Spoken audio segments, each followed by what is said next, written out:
Toni Kroos, 34 ans, a continué d'éblouir le monde du football avec son coéquipier Modric, presque grâce à eux.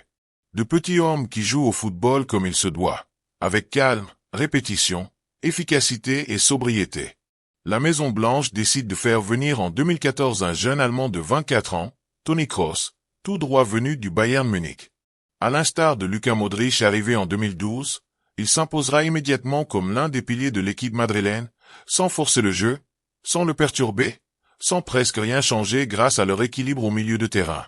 L'Allemand et le Croate se sont trouvés dès les premières minutes de la Supercoupe d'Europe contre Séville, leur premier match officiel ensemble. Une alchimie naturelle se dégage entre ces deux profils qui se complètent à merveille. Le premier est un véritable maestro qui orchestre le jeu, est efficace dans les récupérations et toujours disponible pour ses coéquipiers. Le second est plus haut sur le terrain, plus libre, plus mobile, il couvre une grande partie du terrain et porte davantage le ballon, tout en se projetant constamment vers l'avant. L'un est un joueur de couloir, l'autre un spécialiste des ailes. Les deux sont différents mais similaires, et leur alliance promet d'être dévastatrice. Quel bonheur d'être né dans un tel monde. Devant le Bernabéu ou devenir porteur du Real Madrid en 2014 et se sentir si en sécurité quand le ballon était à mes pieds, Luka Modric et Toni Kroos partagent cette première qualité, celle de faire du ballon leur objet, leur jouet, et de le confisquer intelligemment, pas forcément avec force, même si l'Allemand reste un Allemand. Leur qualité dans la conservation du ballon doit être tellement apaisante pour les supporters. Le calme dégagé par les milieux de terrain lorsqu'ils reçoivent le ballon, c'est comme si le temps ralentissait. L'adversaire se dégonfle, au risque peut-être d'être humilié. Ces petits joueurs ralentissent presque pour contrer le pressing et relancer correctement. L'offensive du Real était un jeu d'enfant. Évidemment, je l'ai absorbé sans aucune modération. Si Modric est un as, plus rapide, plus agile que l'Allemand, Toni Kroos est le roi et sa lecture aux visions tactiques de l'adversaire est si efficace pour conserver le ballon au premier abord. L'année dernière, une statistique est apparue dans la presse, et Toni Kroos s'est enflammé. L'Allemand venait de terminer sa 10e saison consécutive avec plus de 90% de passes réussies, pour une moyenne totale de 93% de précision. Toni Kroos fonde une grande partie de son jeu sur un jeu de passes. Modric, quant à lui, peut opérer de partout. Il peut servir de meneur de jeu plus reculé, à la manière de Toni Kroos, mais il peut aussi être actif dans le dernier tiers du terrain, grâce à sa qualité de projection offensive. Il est très intelligent dans l'utilisation du ballon et dans le rythme des passes. Il essaie toujours avec précision, en recherchant l'efficacité. Luka Modric savait simplement rendre hommage en créant quelque chose à partir de rien. La qualité des passes de ces deux-là permet d'imprimer le tempo du match, soit pour le contrôler, soit pour l'accélérer, toujours pour le bien de l'équipe. C'est ce qui les distingue le plus de tous les autres milieux de terrain de ces dernières années, et qui continue de faire prospérer le Real Madrid. Cette façon de conserver le ballon quand c'est nécessaire pour créer quelque chose. Quand il faut diriger le jeu intelligemment, Luka Modric et Toni Kroos contrôlent, anticipent, ralentissent, accélèrent, se décalent, se recalibrent, dirigent leur équipe au rythme qu'ils ont choisi.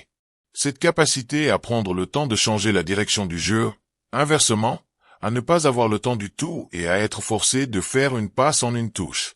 Et si l'on parle souvent de leurs capacités offensives, il ne faut pas oublier que ces deux-là restent également responsables du sale travail défensif.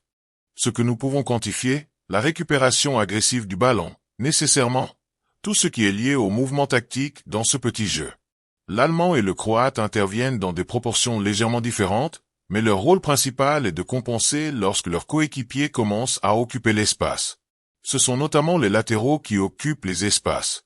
Le duo doit compenser les mouvements et couvrir les espaces laissés libres. C'est la première partie de leur travail. Un pressing efficace et propre qui met encore plus en valeur leur incroyable volume de jeu. La seconde partie est plutôt liée à un pressing plus classique, à la lecture des trajectoires et à l'anticipation des actions adverses. Modric, positionné un peu plus haut, est un poison à ce niveau. Car cette lecture du jeu lui permet de récupérer des ballons très hauts et d'en profiter pour lancer directement la contre-attaque, avant même d'espérer tenter quelque chose devant et trouver Ramos. Avec le départ de Casemiro, Toni Kroos a joué un rôle légèrement plus important, précisément dans la récupération du ballon. Les deux milieux de terrain font plutôt bien avec le ballon. Son point fort, c'est sa sérénité. Cette sérénité qui se dégage de son jeu. On ressent une grande tranquillité, un atout précieux pour l'équipe dans les moments importants. Cette polyvalence est très importante, presque incroyable à ce niveau, et c'est un vrai bonheur pour tous. Les entraîneurs ayant travaillé au Real Madrid peuvent choisir leur système de jeu sans pression, sachant pertinemment que ces deux joueurs feront le travail. Dans un 4-3-3, Kroos peut jouer numéro 6 ou numéro 8. Dans un 4-4-2 à plat, il pourrait très bien être aligné au milieu, avec Luka Modric légèrement plus haut. Enfin, dans un 4-2-3, les deux pourraient jouer côte à côte dans un double pivot, mais aussi très bien en numéro 10, selon le déroulement du match, afin de densifier le milieu de terrain. Un large éventail d'options à disposition qui a permis au Real de construire son équipe autour de ces deux joueurs. De plus, l'autre élément important à souligner concernant l'association entre Toni Kroos et Luka Modric est leur forme physique. Ils ont disputé près de 1900 matchs professionnels, sans blessure majeure ni baisse de forme. Les deux piliers du Real ont toujours été présents et impressionnants par la régularité de leurs performances, qu'il neige ou qu'il pleuve sous le soleil de Madrid ou dans le brouillard ailleurs. À un très haut niveau. Modric, à 38 ans, vient de terminer une saison avec plus de 50 matchs joués. On imagine l'importance accordée à la récupération, à l'hygiène et aux soins pour continuer à jouer à ce niveau sans jamais se blesser véritablement. Leur complémentarité est éclatante. Leur qualité similaire sur de nombreux aspects du jeu continue de faire saliver l'Europe. Mentionnez leur qualité de frappe et leur initiative mesurée. Toni Kroos adore ça. Luka Modric n'est pas mal non plus. La fête continue. Et quand les filets sont visés, restera-t-il? Le Croate a fait son choix. Partira-t-il? L'Allemand a décidé. Les supporters ont déjà choisi leur camp. Pourtant, le temps a passé, les bougies s'éteignent une à une et tôt ou tard, il faudra tourner la page. Celle de Toni Kroos. De plus, dans un club qui a bâti sa réputation sur l'argent et les paillettes. Le succès repose aussi sur une certaine forme de simplicité, car jouer au football, comme on s'en souvient, est plutôt simple, mais jouer un football simple est la chose la plus difficile au monde. Luka Modric et Toni Kroos sont eux aussi devenus des maîtres absolus de la simplicité. Il faut celui qui change la direction du jeu et celui qui le fait avancer. Il faut le chef d'orchestre qui choisit où envoyer le ballon avec sa diagonale préférée et celui qui pousse la machine avec le ballon pour entraîner tout le reste. C'est savoir tirer profit du coup de fouet de l'Allemand. Et le velours croate avec un coup de pied qui change le jeu, un extérieur qui change l'histoire, comme les plus grands. Luka Modric et Toni Kroos sont respectés partout, le caractère de ces deux protagonistes plaît également.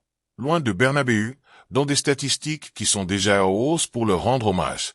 Modric restera et terminera sûrement sa carrière ici. Toni Kroos a annoncé la fin de sa carrière au sommet. Luka Modric et Toni Kroos sont bien sûr dans la même catégorie en termes de classe, de longévité, de titres, d'élégance, de simplicité humaine et de simplicité footballistique. Si leur style est évidemment un peu différent, l'un est plus posé, plus calme, l'autre court un peu plus et montre un peu plus ses sentiments. Leur approche du football est à peu près la même. L'hommage à ces deux légendes est amplement mérité. Nous avons eu la chance de les voir jouer ensemble. Mais son vrai match est peut-être ailleurs, trouver des remplaçants à ces deux génies pour qu'ils continuent à dominer le football européen, comme ce fut déjà le cas pour 10 ans, même si les grandes manœuvres ont déjà commencé. La Maison-Blanche est confrontée à un immense défi. Remplacer l'un des plus beaux duos de l'histoire du football. Le cerveau, le moteur, le maestro, le créateur de surnoms affectueux. Merci Luka. Merci Toni. Merci pour cette leçon de football.